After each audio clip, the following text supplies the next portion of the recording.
Something extraordinary has been happening in America these past 99 days. A transformation so profound that even the president's harshest critics have fallen silent. Tonight, we have the numbers, the data, and the hard evidence that explains why the political establishment is in full panic mode. And what we're about to show you was never supposed to see the light of day. These revelations will completely shatter everything you thought you knew about America's trajectory. The corporate media doesn't want you to see this report because once you do, there's no going back. Because everything changes tonight, so don't move. We do have a noble gold investment alert right now. Gold has surged 46% in less than a year, doubling the gains of the NASDAQ and S&P 500. But this is not just another rally. Global reserves are shifting, exposing cracks in the monetary system. Investors are losing confidence in paper gold and demanding physical metal, creating a massive gap between gold owed and gold available. But this is not how institutions broke another system. It's about how you can profit from it. Right now, Noble Gold Investments has a limited supply of investment-grade gold bars and coins available. As banks scramble to fulfill their obligations, pushing gold prices higher, you can profit. Smart investors are already moving into physical gold, so visit nextnewsgold.com. It's linked down below, and turn their panic into your profit. That number on the screen is 877-646-5347. And when you call, and you just tell Colin that Gary Franchi sent you from the Next News Network. Okay, so, you know, I'm in Washington, D.C. right now, and just last night I flew in and went right to the White House and had a remarkable experience as Marine One touched down. President Trump was there, and I was able to ask him my first question. Now, we've published this on social media. It's got on X over almost 500,000 views. If you haven't seen it yet, here it is. This is seconds after he stepped off Marine One. I asked him about the arrest of that judge, Judge Dugan. Check this out. He's a world class. Mr. President, what's next for cleaning up the courts after Judge Dugan's arrest? Yeah, go ahead. What's next for cleaning up the courts after Judge Dugan's arrest? Oh, it's terrible. What happened there is terrible. That could happen with a judge is so ashamed. And we have to bring our country back from all these criminals that Biden allowed to come in. These are world-class criminals and people that are insane, people from jails, murderers, drug addicts, drug dealers. And, you know, we have a country. We have to be proud of our country. We can't let these people stay. The courts are allowing them to stay. And we're just not going to allow it. So hopefully the Supreme Court will come to the rescue of our country. Thank you, Mr. President. Now, what's remarkable about that moment is that he went to one press outlet, and then he saw me, heard my voice, immediately came right to my camera and addressed my question. He wasn't talking to anybody else. He was talking to the Next News Network. So this is a historic moment for us, and we're really proud of it. And then earlier today, speaking of President Trump, we had his first press secretary, Sean Spicer. In the background there, you can see there's a press gaggle going on with Stephen Miller. And as I was standing there, I saw Sean Spicer. And I asked one of the pool camera guys, is that Sean Spicer? He said, yeah. So Sean walked away, and I'm like, I'm going to go grab a quick hit with him, and this is what happened. Look who's here. Gary Franchi here. I'm outside the West Wing, and look who's here. It's Sean Spicer. Good to see you. What's up, man? How you doing? I'm doing great, thank you. What brings you back to the White House? We're here to get a discussion of what the president has done in the first 100 days, and so meeting with folks and getting a lot of content for my show at night, so we can talk about what he's accomplished in the first 100 days. Airs every night on YouTube at 6, so hopefully you can watch. What's it like being on the other side of the podium now? Oh, it's much more relaxing. Yeah? You see the color in my face, and it's enjoyable. All right. Good to see you, man. Good to see you. Thank you. Gary Now, Franchi. if you remember, he took quite a beating. All of Trump's press secretaries took a massive beating, so I have a lot of respect for Sean Spicer, and it's great to see him, on the other side of the podium and right there at the White House. So today at the White House was absolutely amazing, but we have to get back into what's the narrative, what's being said right now. So the Sunday shows were full of incredible news direct from the White House. Trump officials revealing massive wins, border crossings down 95%, inflation falling, 74 terrorists arrested, peace talks advancing. So we've got all the details. Let's dive right into it. So here we have Secretary Rollins revealing in the first 100 days there's been a 95% decrease in illegal crossings. 100 days, there's been a 9. I think there's a couple of things to note here. The first is this, that in the first 100 days, which we're about to mark this week, I think, the first 100 days, there's been a 95% decrease in illegal border crossings. Number two, inflation has come down, even if just a little bit, but for the first time since the last Trump administration. So border security, bringing the cost of goods down.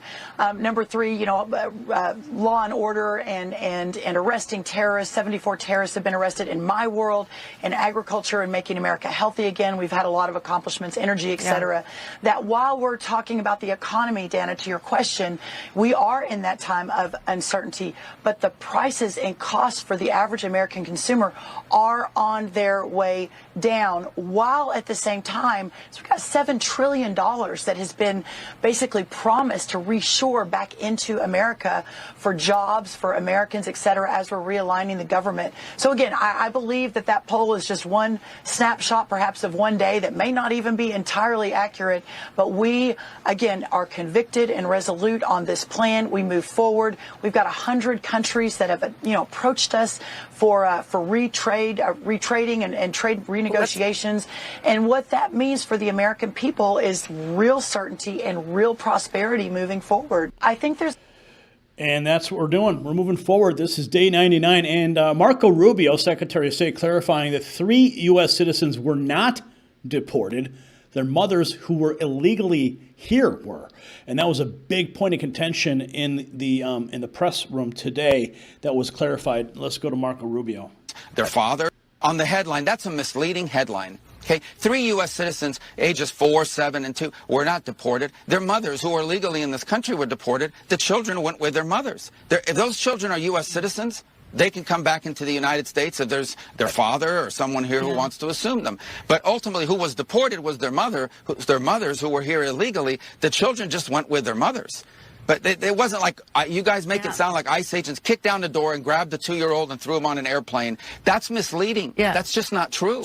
Just to be clear, because I do want to get to the overhaul at the State Department, is it the U.S. policy to deport children, even U.S. citizens, with their families, and I hear what you're saying, without due process? Just to be very clear there.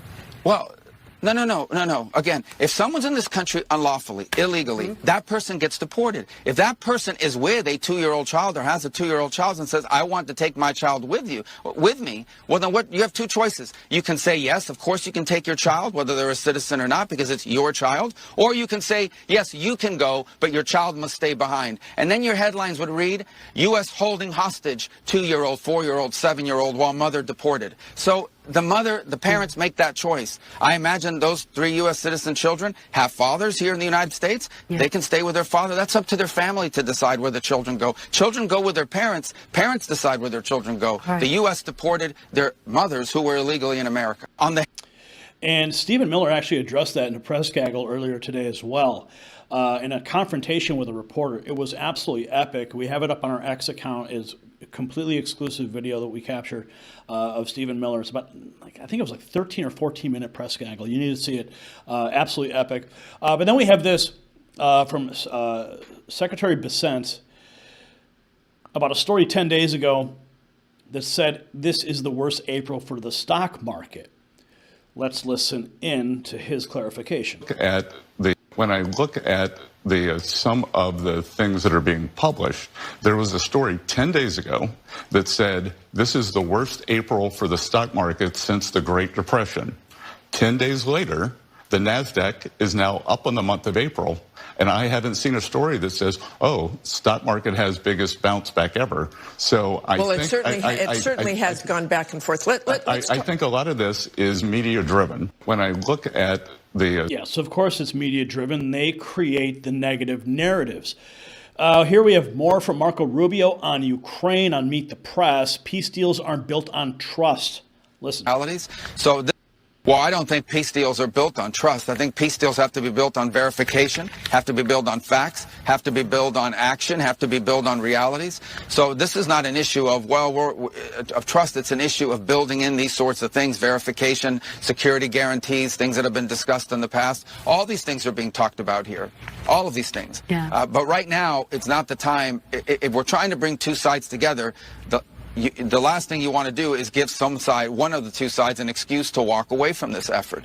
We're just trying to achieve peace. At the end of the day, let me remind everybody, what we are trying to do is end a war that has cost a lot of money to us, to our allies, cost a lot of lives, destroyed a lot of lives, forced people by the millions to leave their country, millions of Ukrainians that no longer live in the country and have not been able to come back. We just want all this to stop. And we're trying to find whether we can play a role to make that happen. I hope, everyone should hope that we're successful. Instead of rooting against President Trump, everyone should be hopeful that President Trump can bring this war to an end, because it truly, at this point, is not good for anybody. It may not work out. Peace deals are hard, but we are trying, and I think the president deserves credit for spending this much time and this much energy and these many resources to try to bring about this outcome of peace.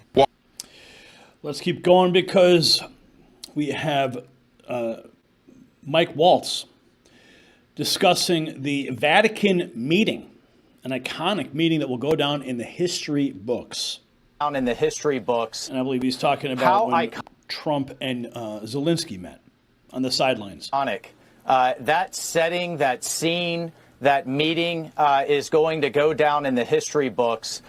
For President Trump to be a president of peace, to be talking peace and diplomacy in the Vatican, of all places, just before we were able to walk out and the president sat with world leaders, people of all faiths, hundreds of thousands in the crowd. And the thing he was determined to do was to talk to Zelensky face to face and talk about how we're going to get the largest land war in Europe to an end.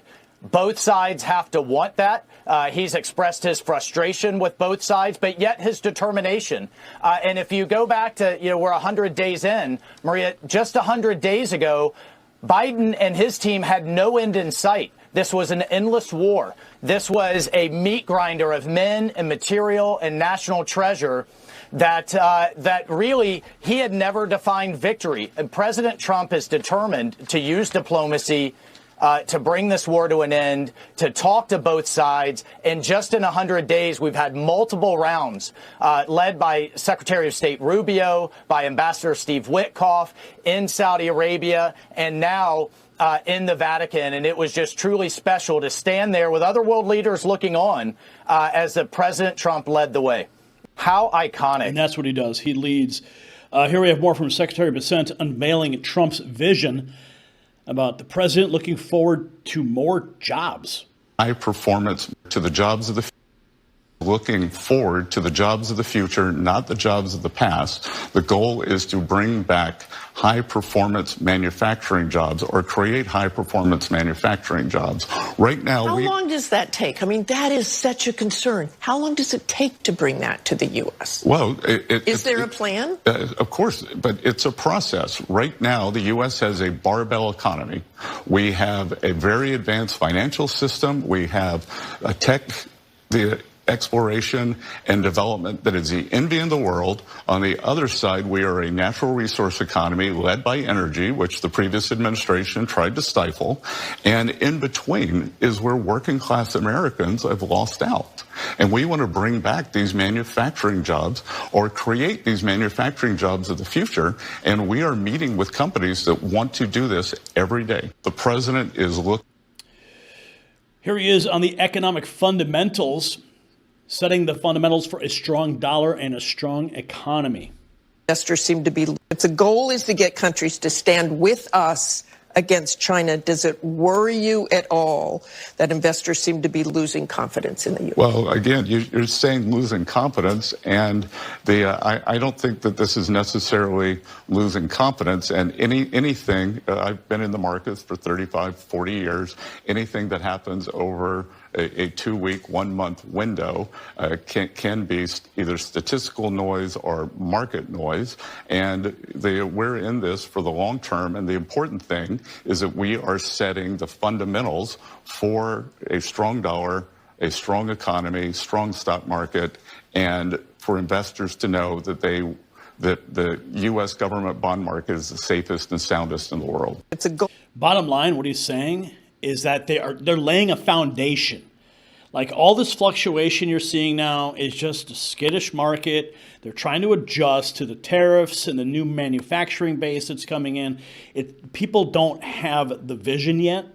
And once the foundation is laid, this country is going to take off.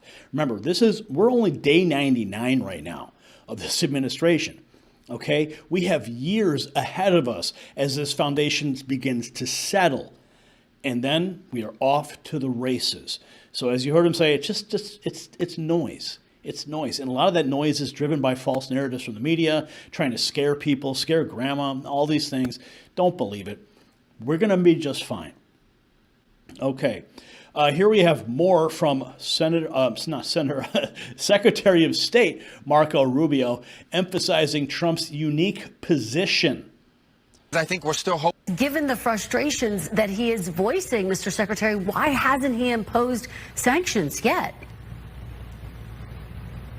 Well, because I think we're still hoping to see that this effort works out in diplomacy and that we can bring these two sides closer together. I mean, the minute you start doing that kind of stuff, you're walking away from it. You've now doomed yourself to another 2 years of war, and we don't want to see it happen. I think what's important and really weighs is there is no other country. There is no other institution or organization on the earth that can bring these two sides together. No one else is talking to both sides but us. And no one else in the world can make something like this happen but the president. This is a very significant responsibility and a really important opportunity. And we want to make sure that we work it all the way through, that we don't walk away from something that can actually work or that can actually lead to peace.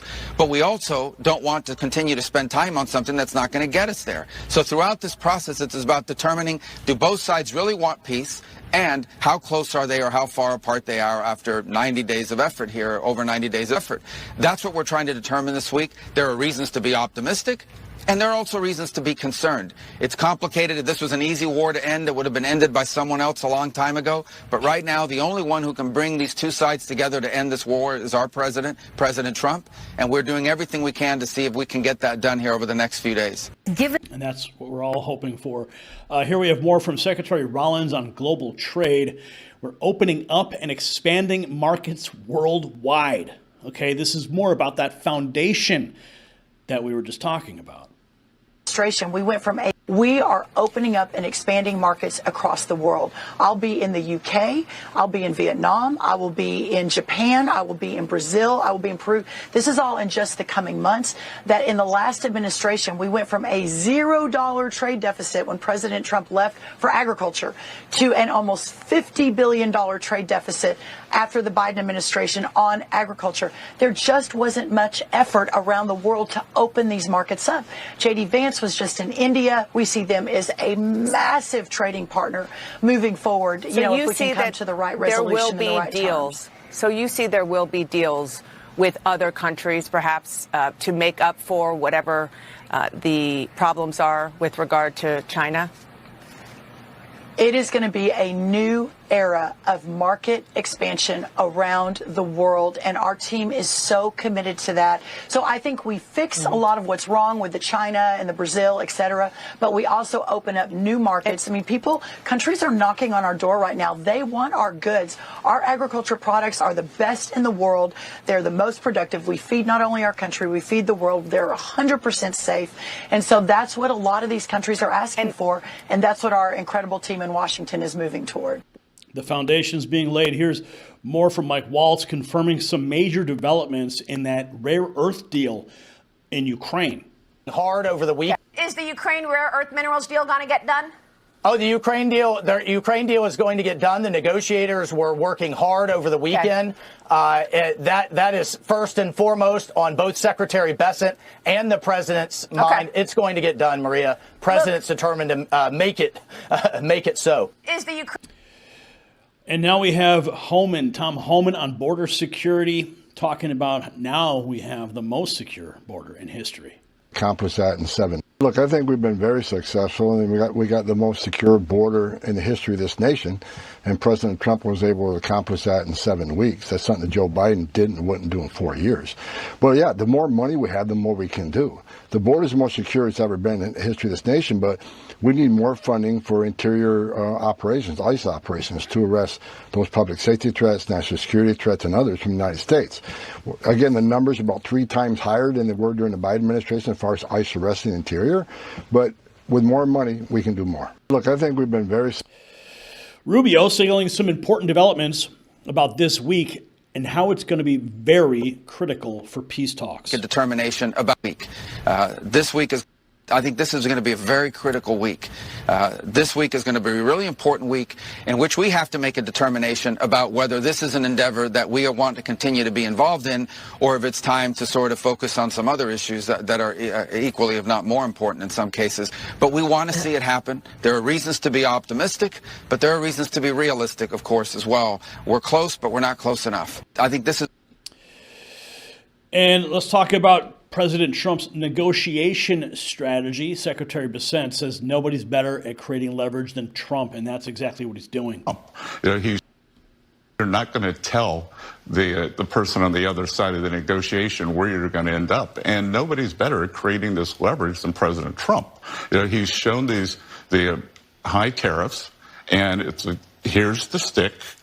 This is where the tariffs can go, and the carrot is come to us, take off your tariffs, take off your non-tariff trade barriers, stop manipulating your currency, stop subsidizing labor and capital, and then we can talk. But I tell you, Martha, that we've had several of these Asian countries that come in and said, oh, well, we'll stop doing this, this, and this. And I look at these lists, and I think, how did we get here? How did we get here? Because this trading system has been so unfair. And as President Trump says, I don't blame the countries. I blame the previous administrations that let them get away with it. They're not going to tell. No one's going to get away with it anymore. Talking more about that economic transformation, it's underway. Inflation down, rates are down, gas prices are down. Next 100 days, which is the inflation is down, rates are down, gas prices are down. I think what you're going to see, and I think what was revealing in Scott Bessent's interview, is the next 100 days, which is the rebuilding 100 days, which is cutting deals on the tariffs, which is calming people down as far as where we're going in the economy, the tax cuts that are probably likely coming to the economy. I think the one thing you can say about President Trump is that he's doing exactly with what he said he was going to do. Inflation. That was Reince Priebus. He was President Trump's former chief of staff in the first administration early on. Interesting to see him. We don't get to see him very much, but clearly he is on the Trump train still. So the truth from the Sunday shows is clear. In just 100 days, the border secured, inflation down, peace talks advancing, manufacturing returning, markets expanding, and America is winning again, and freedom's being restored. Follow the Next News Network for the full story. And there is yours truly in the press office. So the story of Trump's first 99 days isn't just about numbers on a page. It's about the rebirth of American confidence. And tonight we've shown you undeniable proof of what happens when promises made become promises kept. The question isn't whether America is coming back, it's whether you're ready for what comes next. So ask yourself this. What does it mean for the establishment when their carefully constructed narratives crumble in just 99 days? Share your thoughts in the comments below. And before we move on, make sure you visit shop.nextnewsnetwork.com. Our exclusive Next News gear lets you show your support for real, unfiltered news that the mainstream media won't touch.